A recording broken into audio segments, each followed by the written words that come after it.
जय हिंद दोस्तों। Welcome to daily UPSC mains answer writing practice. तो देखिए, अब हम आज से जो आंसर राइटिंग प्रैक्टिस डिस्कस करेंगे वो करेंगे जीएस 4। ऑलरेडी हमने जीएस 1, जीएस 2, जीएस 3 कंप्लीट कर लिए। आज से हम जीएस 4 डिसीजन स्टार्ट करेंगे। जैसे ही हमारा जीएस 4 कंप्लीट हो जाएगा तब हम दो लैंग्वेज के पेपर को डिस्कस करेंगे जो कि सिर्फ क्वालिफाइंग। तो जिसके बाद हम जैसे ही हमारा लैंग्वेज का पेपर भी कंप्लीट हो जाएगा जीएस 4 के बाद हम लैंग्वेज का पेपर डिस्कस करेंगे जो कि सिर्फ और सिर्फ क्वालिफाइंग पेपर होता है जिसमें हमें 33% चाहिए होते हैं पास होने के लिए। जिसमें से एक कंपलसरी होता है और दूसरा जो होता है वो हम 8 शेड्यूल में से किसी भी एक लैंग्वेज को चूज करके उसका एग्जाम दे सकते हैं।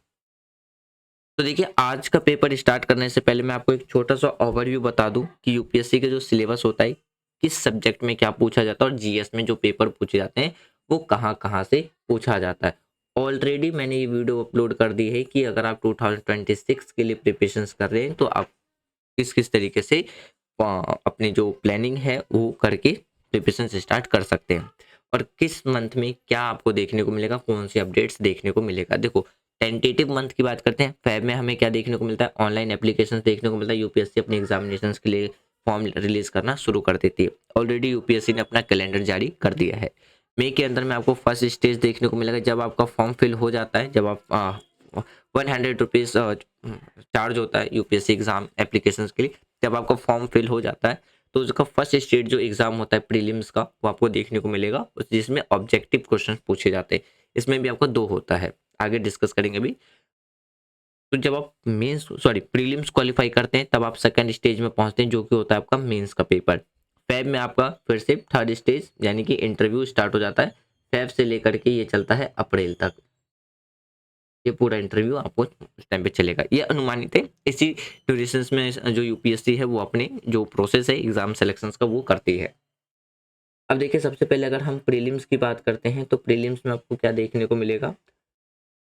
तो प्रीलिम्स में आपको 2 पेपर देखने को मिलेगा। पहला आपको देखने को मिलेगा जीएस का जनरल स्टडी, दूसरा देखने को मिलेगा सी सेट। सी सेट आपको क्वालिफाइंग पेपर होता है जिसमें आपको 33% चाहिए होता है पास होने के लिए।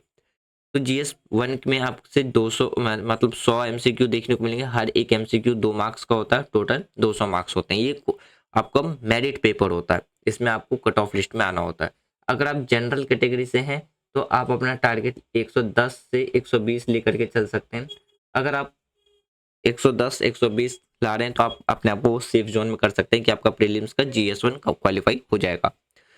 तो जो जीएस 1 में पूछा जाता, मतलब जो प्रीलिम्स के जीएस में पेपर में पूछा जाता है वो कहाँ कहाँ से पूछा जाता है। जो करंट इवेंट होते हैं, चाहे हम नेशनल लेवल की बात करिए, इंटरनेशनल इंपॉर्टेंस की बात करें, मतलब इंटरनेशनल नेशनल करंट अफेयर आपसे पूछा जाता है। हिस्ट्री ऑफ इंडिया और नेशनल इंडियन मूवमेंट से भी क्वेश्चन पूछे जाते हैं। यानी कि अगर आपने 1997 से लेकर के 2021 तक का क्वेश्चन पेपर आपने एनालाइज किया होगा या आपने 2024 तक का भी एनालाइज किया होगा तो ज़्यादातर 191 से ज़्यादा क्वेश्चन कहाँ से पूछे गए, सिर्फ और सिर्फ इंडियन नेशनल मूवमेंट से पूछे गए। अगर आप इन ड्यूरेशंस को आप एनालाइज करके देखोगे, फिर आपसे पूछा जाता है इंडियन एंड वर्ल्ड जियोग्राफी, जिसमें आपसे physical, social, economic geography of India and world से पूछा जाता है। फिर Indian polity, governance, constitution, political system, panchayati raj, public policy, right issue, इन सबसे पॉलिटी सेक्शन से पूछा जाता है।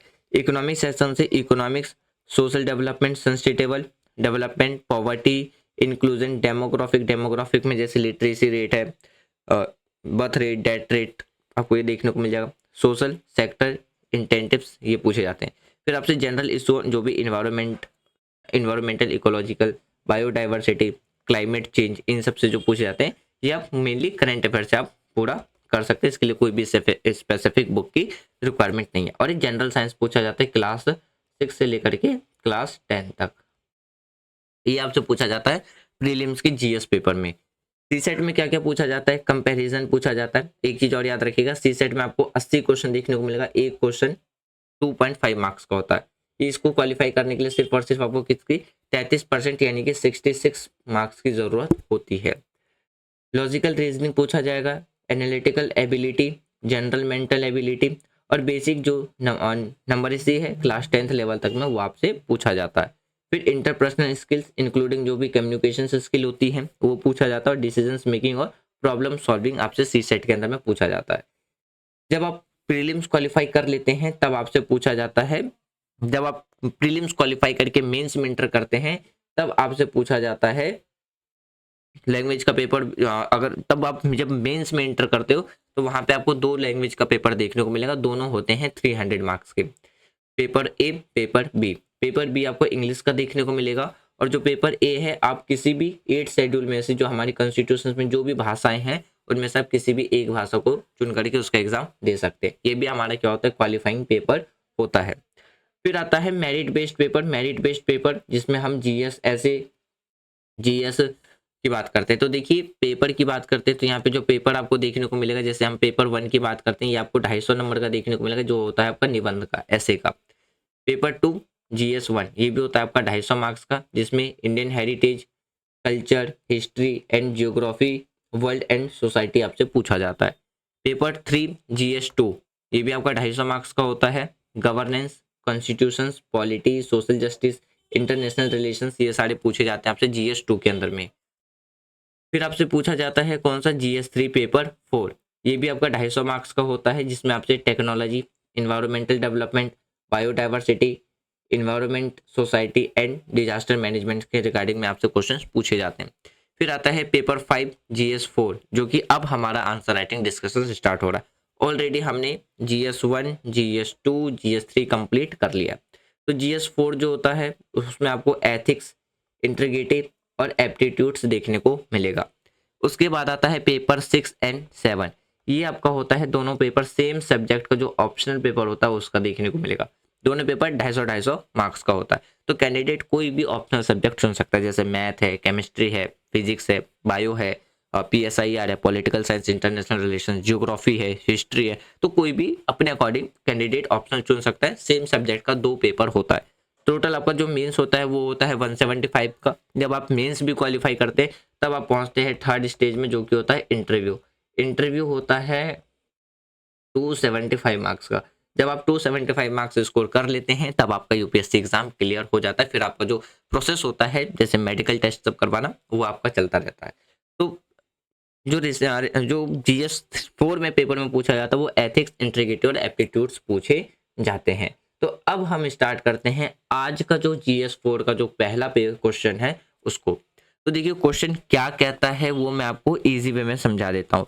देखिए इसमें जो क्वेश्चन पूछा गया है वो आपसे ये जानना चाहता है, मतलब क्वेश्चन का जो मतलब है वो ये है कि आज क्या अगर हम एडमिनिस्ट्रेशन में यानी कि जो गवर्नमेंट है या जो प्रबंधन है निर्णय लेने के लिए मतलब डिसीजंस लेने के लिए क्या एआई को एक भरोसेमंद रिसोर्सेस मान सकता है या नहीं, यानी कि एक ट्रस्टेबल रिसोर्सेस मान सकता है या नहीं। इस पर आपको क्या करना है, चर्चा करनी है। और जब एआई का यूज किया जाता है डिसीजंस लेने के लिए तो क्या ये एथिकल पॉइंट ऑफ व्यू से सही है या गलत है। तो आसान शब्दों में समझिए क्वेश्चन क्या कहता है। क्वेश्चन आपसे क्या क्या जानना चाह रहा है, आपसे ये जानना चाह रहा है कि क्या आज के टाइम पे अगर हम एआई का यूज डिसीजंस लेने के लिए करते हैं तो वो क्या ट्रांसपेरेंसी होंगे या नहीं होगा। और अगर हम एआई का कोई भी यानी कि एआई से कोई भी गलती होती है तो इसकी जिम्मेदारी किसके पास होगी, एडमिनिस्ट्रेशन के पास होगी, जो डेवलपर है उसके पास होगी, ऑपरेटर है उसके पास होगी। तो अगर कोई भी डिसीजन अनएथिकल है तो इसकी रिस्पॉन्सिबिलिटी किस पे जाएगी, ये आपसे जानना चाह रहा है बैकग्राउंड में क्वेश्चन। फिर एआई के जो डेटा का जो एआई के द्वारा जो डेटा यूज किया जाता है उसकी प्राइवेसी और जो नैतिक जो इशू है वो कैसे प्रभावित होगा, यानी कि जो इक्विडिटी है वो कैसे प्रभावित होगा। एआई पर क्या ज़्यादा डिपेंडेंसी इंसान के लिए सही है या गलत है, या कहीं ना कहीं ऐसा तो नहीं कि वो हर एक इंसान को संवेदनशील को यानी कि इंसान की जो संवेदनशीलता है उसको कमज़ोर कर देगी या नहीं, ये आपसे जानना चाहता है एथिकल पॉइंट ऑफ व्यू से। तो इसको आपको क्या करना था, 150 वर्ड में इस आंसर को बताना था, इसका क्रिटिकली एनालिसिस आपको करना था इस स्टेटमेंट का। तो देखिए यहाँ पे हमने कुछ पॉइंट डिस्कस करें। एक चीज़ और याद रखिएगा, ये जरूरी नहीं है कि जो मैं पॉइंट डिस्कस कर रहा हूँ यही सही है। अगर आपको लगता है कि आपके अकॉर्डिंग और भी कुछ पॉइंट्स हो सकते थे, सही है या नहीं है, आप बिल्कुल कमेंट बॉक्स में बता सकते हैं। इससे क्या होगा, हमारा जो मेंस आंसर राइटिंग का जो डिस्कशन है वो चलता रहेगा। और जो न्यू स्टूडेंट है उनको भी एक हेल्पफुल मिलता रहेगा कि हमें आंसर राइटिंग में क्या क्या मिस्टेक्स नहीं करनी है, हमें किस तरीके से आंसर राइटिंग प्रैक्टिस करनी है। अगर कोई सीनियर टीचर्स देख रहा है या जो ऐसे कोई कैंडिडेट देख रहा है या स्टूडेंट देख रहा है जिसको ज़्यादा एक्सपीरियंस है, तो वो भी अपनी जो सजेशन है वो कमेंट बॉक्स में बता सकते हैं।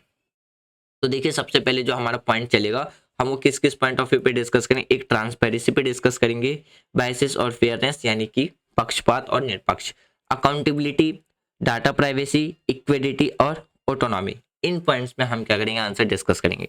सबसे पहले हम बात करते हैं ट्रांसपेरेंसी।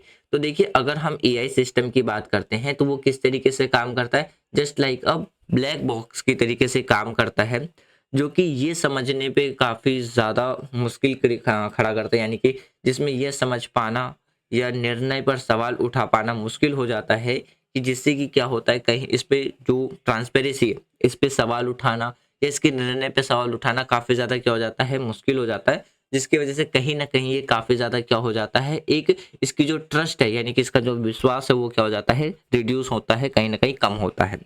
पक्ष और विपक्ष की बात करते हैं। एआई, तो एआई क्या है, उस डाटा के फेवर में डिसीजंस ले सकता है या उसके जो इसको ट्रेंड कर रहा है तो उसके फेवर में क्या कर सकते हैं, डिसीजंस ले सकता है जो इसको ट्रेंड कर रहा।